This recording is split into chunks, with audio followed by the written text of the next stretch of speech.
존경하는 국민 여러분, 사랑하는 지지자 여러분, 대통령 선거가 일주일 앞으로 다가왔습니다. 상당수 국민께서 표줄 곳을 찾지 못해 고통을 겪고 계신다고 들었습니다. 일부 국민은 투표 포기까지 생각하신다고 합니다. 그래서는 안 됩니다. 모두 투표에 참가하실 것을 간곡히 호소드립니다.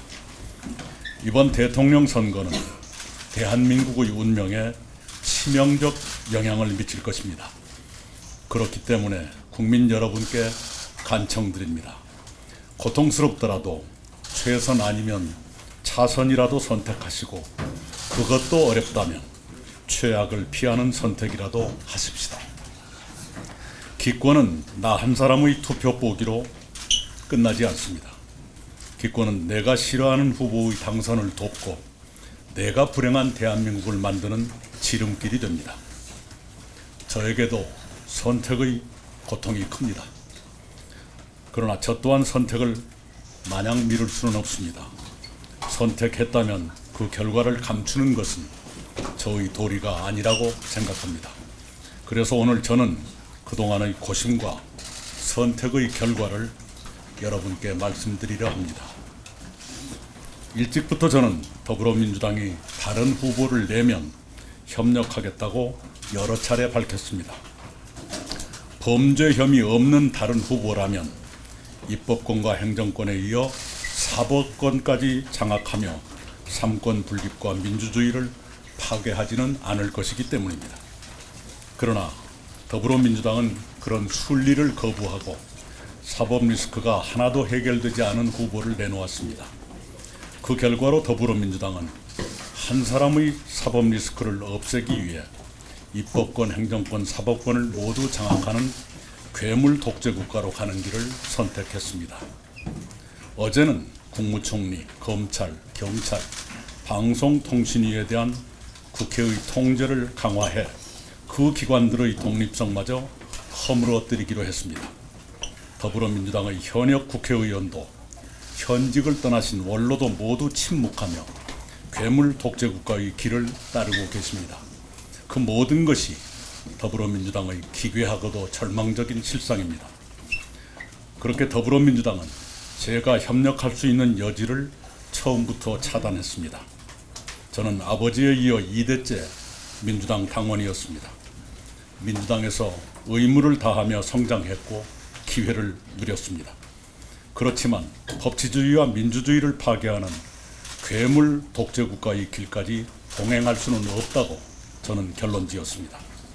더불어민주당이 그런 괴물 독재 국가의 길을 걷게 된 데는 윤석열 전 대통령과 국민의힘이 결정적으로 기여했습니다. 윤석열 전 대통령은 시대착오적 망상과 혼미한 오판으로 턱없는 비상계엄을 선포해 헌정 질서와 민주주의를 일거에 무너뜨렸습니다.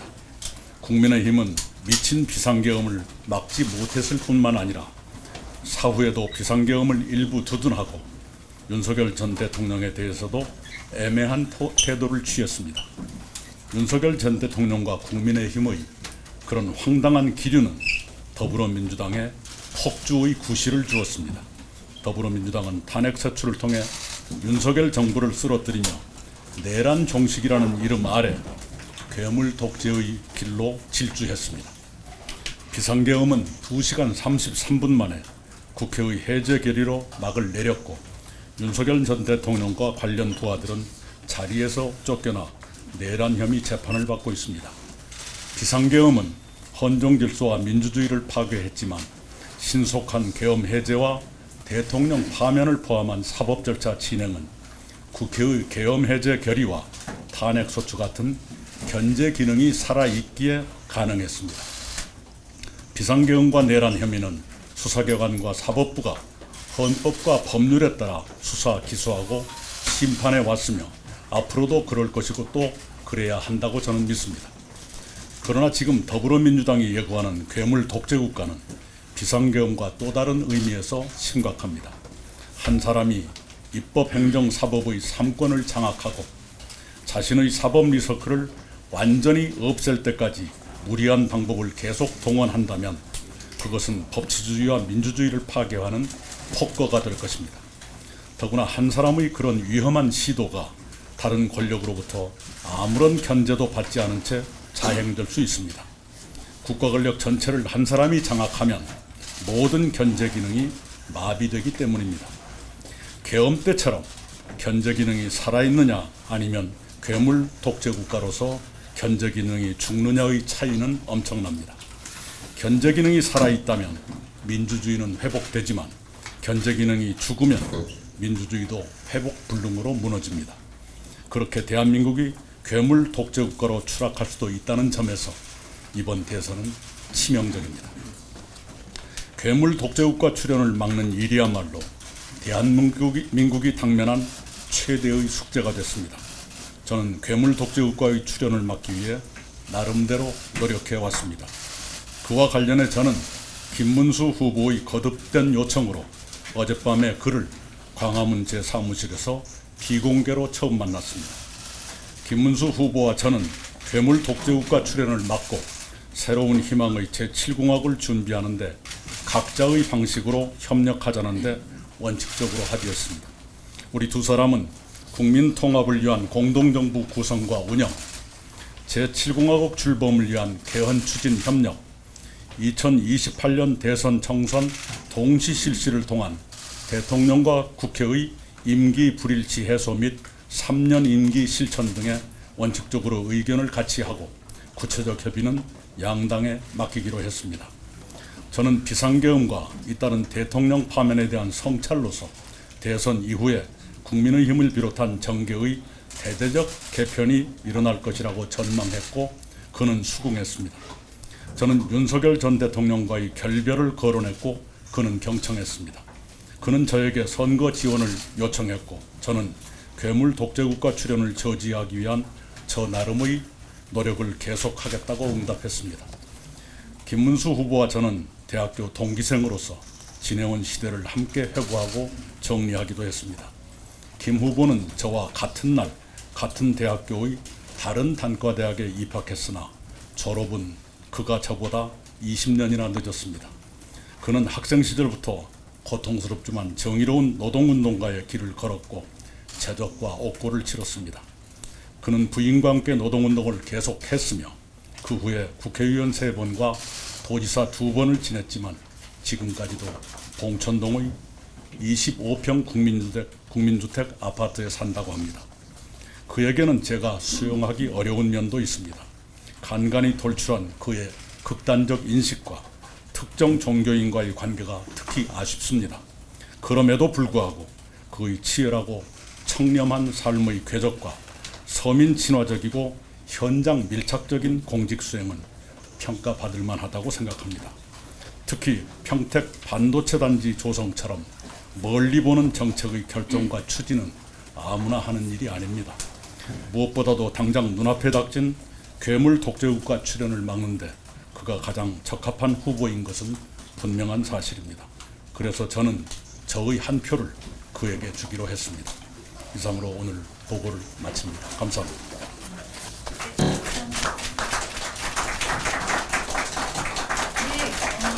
미리 공지해드린 대로 총리님 말씀 끝나니까 기자분들의 질의응답을 받겠습니다. 제가 이름 가보니까 손을 거수해 주시면 제가 제일 먼저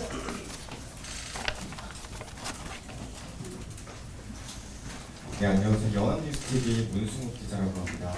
2주 전쯤에는 대선 과정에서 이제 아무도 돕지 않겠다 이렇게 말씀하셨다가 입장을 바꾸게 된 결정적인 계기가 좀 궁금하고요. 김민석 이제 의원이 민주당 소속 김민석 의원이 조금 전 브리핑에서 두 사람의 정치적 결합이 무슨 정치적 의미가 있냐 마이너스 시점짜리 연합이다 비판했는데 이에 대한 입장 부탁드립니다. 네, 저는 불출마 선언을 하면서 이렇게 말씀을 드렸습니다. 저는 출마하지도 않고 다른 사람의 선거를 돕지도 않겠다. 그러나 대한민국의 위기를 경고하고 개헌 같은 대안을 제시하는 일은 앞으로도 계속하겠다. 이렇게 말씀드렸고 오늘의 제 발표는 바로 그 계속하겠다고 하는 저의 일의 연장선상에 있다고 생각합니다. 두 번째, 늘 남을 그렇게 비방만 하는 사람들의 코멘트에 일일이 대꾸하고 싶은 마음이 없고 그럴 가치도 없습니다. 네, 거듭 말씀드리지만 저는 그들보다 민주당을 더 사랑했으면 사랑했지 그렇지 않은 편이 아닙니다. 그럼에도 불구하고 법치주의와 민주주의를 파괴하는 괴물 독재 국가의 길까지 동행해서는 안 된다는 것이 저의 신념입니다. 사람들은 여러 경우가 있습니다. 윈스턴 처칠 전 영국 총리는 당적을 한번 바꾼 적이 있지만 그는 이렇게 말했습니다. 어떤 사람은 당 때문에 신념을 바꾸지만 나는 신념 때문에 당을 바꿨다라고 그는 말했습니다. 자, 다음 언론인 네. 자,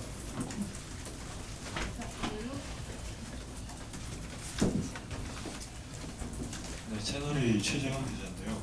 그러면 향후 유세라던가 김무수는 같이 하실 계획 가능성도 좀 모르겠을까요?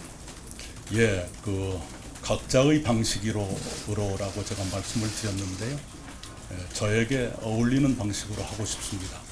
네, 조금 구체적으로 말씀 부탁드립니다. 그것은 앞으로 이제 여러 요구가 있을 거고 그에 대한 응답이 있겠지요. 네, 그런데 꼭 그래야만 된다고 생각하지는 않고요. 저에게 어울리는 방식으로 해갈 겁니다. 다음 언론인 네. 마이크가 그냥 뭐 예. 방송 협소해 주시면 네. 예. 말씀해 주십시오. 네.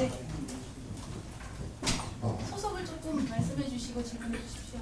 네, 저 한겨레 이승우입니다. 계속 지금까지 비상계엄에 가깝다고 지적해오는데 지금 국민의힘하고 김문수 후보는 비상계엄에 대해 비상계엄 사과하는 데 충분한 모습을 보인다고 생각하시는지 궁금하고, 그리고 어제 만남에서 김문수 후보에게 이제 윤석열 전 대통령과의 저녁에 이제 얘기를 하셨는데 요청했다라고 말씀을 해주셨는데 어떤 반응이 어떤 의미는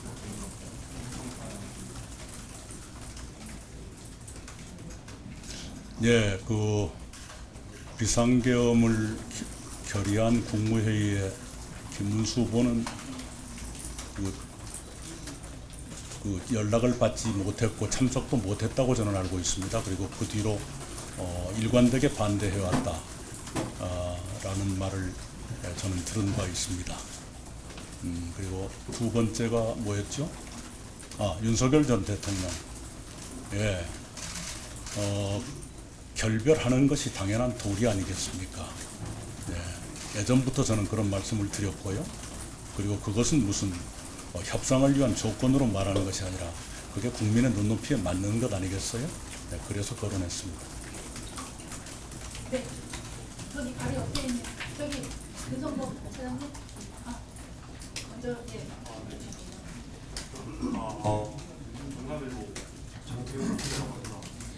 과거에 고모님께서 그 개혁신당과 통합을 시도했다가 실패하셨는데, 사실 김문수 후보의 대선 승리의 마지막 카드는 이준석 후보와의 단일하다라는 얘기가 많습니다.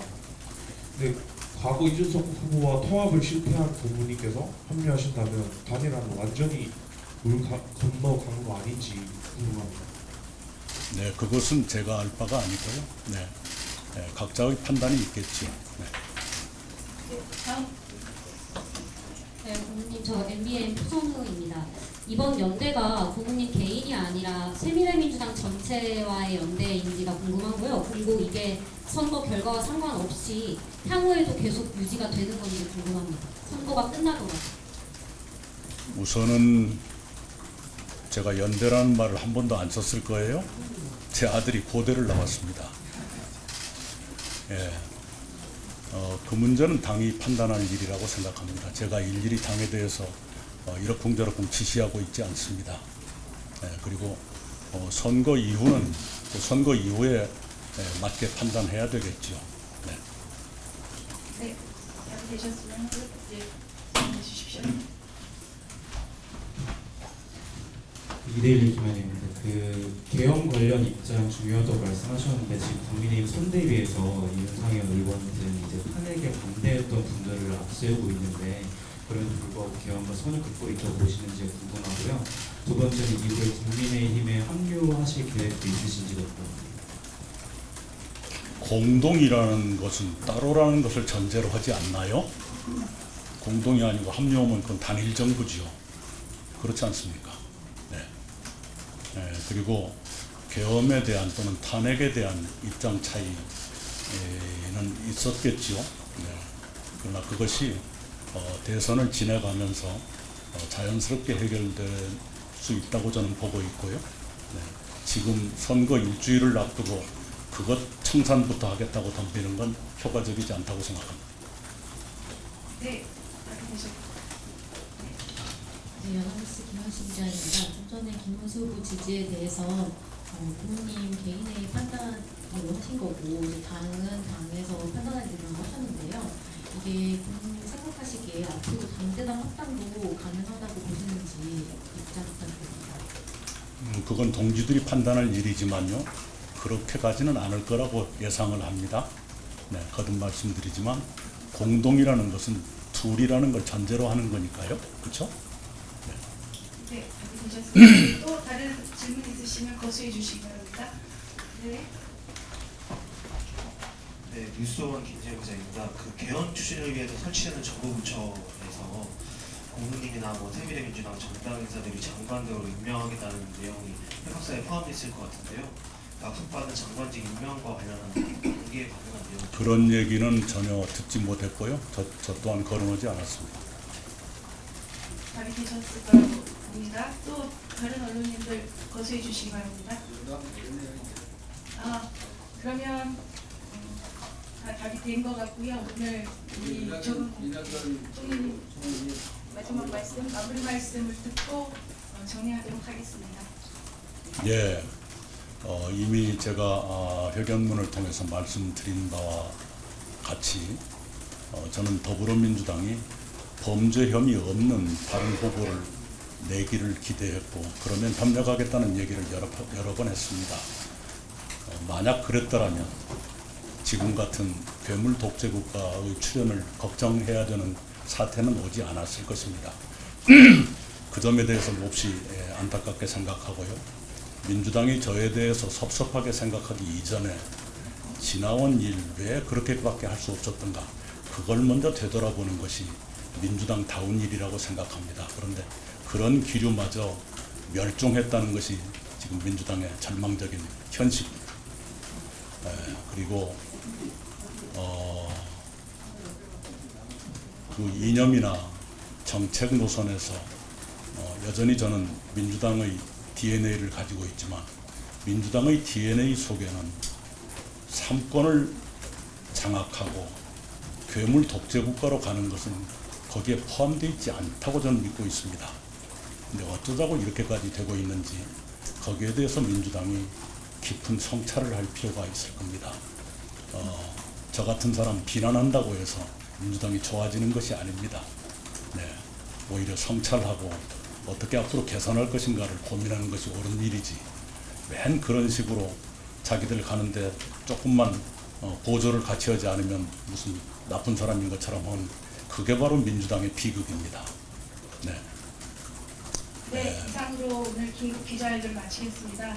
급하게 마련된 일정이었음에도 불구하고 이렇게 자리를 꽉 내어주셔서 감사드리고요. 고맙습니다. 안녕 돌아가십시오. 많은 관심 아니 부탁드리겠습니다. 그런데 말이 끝나지 않았는데 중간에 잘라가지고. 죄송합니다. 네, 저희는 그렇게 세력이 많은 건 아닙니다. 그러나 양당과 비교해서 외롭지만 저희들이 정당한 명분을 갖고 있다고 믿습니다. 그래서 저희들은 민주주의 파괴를 막기 위한 마지막 균형자의 역할을 이번에 하고 있다 이렇게 생각을 합니다. 역사는 저희들의 외로운 노력, 저희들의 고투를 평가해 줄 날이 올 것이라고 생각합니다. 네, 진짜로 마치겠습니다. 네, 고맙습니다. 고맙습니다. 감사합니다. 네, 감사합니다. 고맙습니다. 고맙습니다. 네, 고맙습니다. 식사도 같이 하시면. 고맙습니다.